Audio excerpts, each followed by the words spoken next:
اشرب نسكافيه؟ لا، هشرب نسكافيه لما يبقوا سبونسر للبودكاست، لكن دلوقتي انا ما بشربش نسكافيه.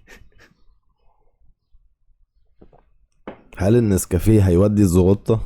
ده يبقى ده يبقى اعلان فشيخ. ونبعته للنسكافيه بقى، بصوا الولد ده بيعمل لكم حاجات اوت اوف ذا بوكس وبتاع. طب وبعدين يا جماعة، انا عندي الزغطة دي مش عايزة تروح، اعمل ايه ارجوكم؟ كتمت نفسي 3 ثواني ما حصلش حاجة. طريقة عمل النسكافيه فاكر طبعا الفيديو ده.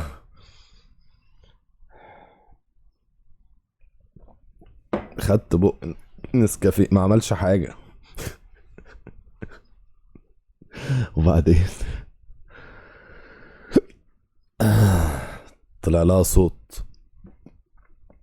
كل الناس بيجي لها زغطة، مش حاجة عيب ابدا. عايزين بقى طريقة التخلص من الزغطة. لحظة واحدة.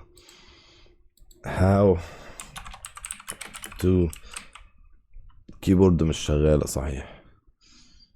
how لا، احمد حسن وزينب. اول ما كتبت حرف الالف احمد حسن وزينب، اروح منكم فين؟ اروح منكم فين؟ how يلا نشوف بقى how to get rid of hiccups 2018. So why do we get hiccups and how do you stop them? Well, that's exactly what I'm going to tell you in this week's video. Hiccups are an involuntary contraction of the diaphragm. Now, we've all had hiccups and they affect women and men equally. However, persistent hiccups are more common in men than women. Sorry, chaps. So there's actually 2 types of hiccups. Short hiccups that last less than 48 hours and persistent hiccups that last more than 48 hours. Now, persistent hiccups are usually linked to an underlying illness, so you'll need to see a doctor so they can investigate. يا ابني انت بتقول ايه يا ابني؟ انت بتقول ايه؟ انا عايز ايوه هو ده how to get rid هو ده. All right, the next 5-second solution comes from Nurse Glenn, joined by his friend. ده دكتور اوز. ناس نصابة. Fran, how are you? You ready for this? Ready for this. All right, this is apparently a solution for hiccups. Yes, it is. It's really easy. All you do is take a glass, fill it to the brim with water. Take your thumbs, put them in your ear, and plug your ear. Then you take your index finger and plug your nose. Then you take your mouth and put it over the glass. You take the rest of your fingers, lift the glass, and then drink the واحد يجي يضربهم على قفاهم كل واحد كده. رغبطوا في الكوباية. water all at once. Wait, my glass has more. I think انتوا مجانين يا جدعان ولا ايه؟ انا مش هعمل الكلام ده طبعا. نشوف هانج جرين. There are more than 1.5 billion people out there using the internet every day, and just like you, they're looking for answers. We here at SciShow are looking for answers too. Answers to questions about science and nature and the human. بقول لكم ايه، انا بحب هانك واخوه جون فشخ. الاتنين دول ايه اسمهم؟ The Vlog Brothers. هم اللي عاملين فيتكون، من الفيترنز بقى بتوع يوتيوب. لا تقول لي مش عارف مين ولا مش عارف مين. The Fine Bros. لا مش The Fine Bros. انا فجأة تهت بسبب الزغطة دي. Vlog Brothers بيعملوا فيديوهات من اول ما بقى في يوتيوب. فكرة ايه؟ ان هانك بيعمل فيديو وجون بيرد عليه في فيديو، وهكذا وهكذا وهكذا وهكذا.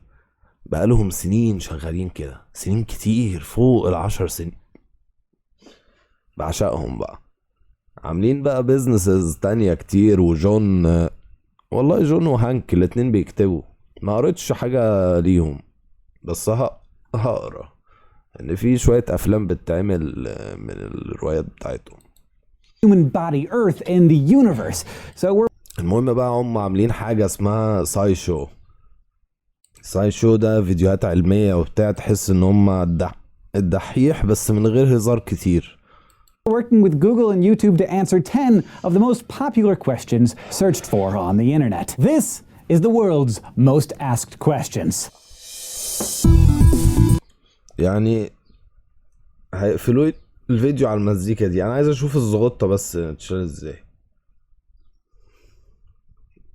نشوف يتكلم. is how can I get rid of hiccups? People have all kinds of hiccup remedies that they swear by, none of which seem to have much to do with each other, like swallowing a teaspoon of sugar or guzzling a glass of water or just holding your breath. But to figure out how to get rid of hiccups and why we get them in the first place, you gotta start with getting to know your diaphragm. The diaphragm is a sheet of muscle under your lungs that is one of the most important muscles you have if you enjoy things like breathing. And a hiccup is just an involuntary spasm of the diaphragm that causes it to contract suddenly. When that happens, you take in a gulp of your vagus nerve. That's a nerve that runs down your neck from the base of your brain, and it regulates some of your body's most important functions, including your heartbeat and your breathing. Basically, you need to stimulate this nerve, distract it, if you will, so it'll stop constantly zapping your diaphragm. So some people have luck getting rid of hiccups by swallowing a teaspoon of sugar. Sounds delicious, but it's actually harder than it sounds. The act of gulping down those dry granules can provide just enough confusing stimulus for your vagus nerve to start behind most of the hiccup busting techniques you've probably heard of, like holding your breath or breathing into a paper bag or drinking a tall glass of water. All that stuff stops your intake of oxygen and ramps up your internal CO2 concentration,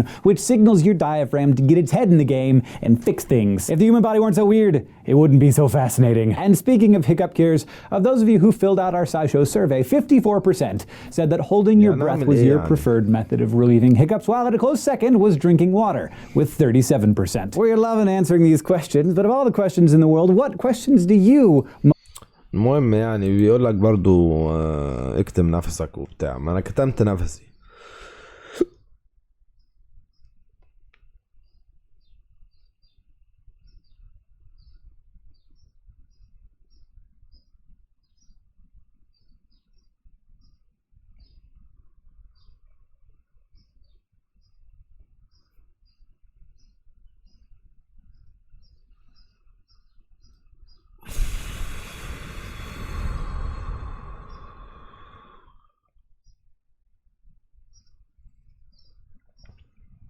خلاص كده راحت. خلاص كده راحت.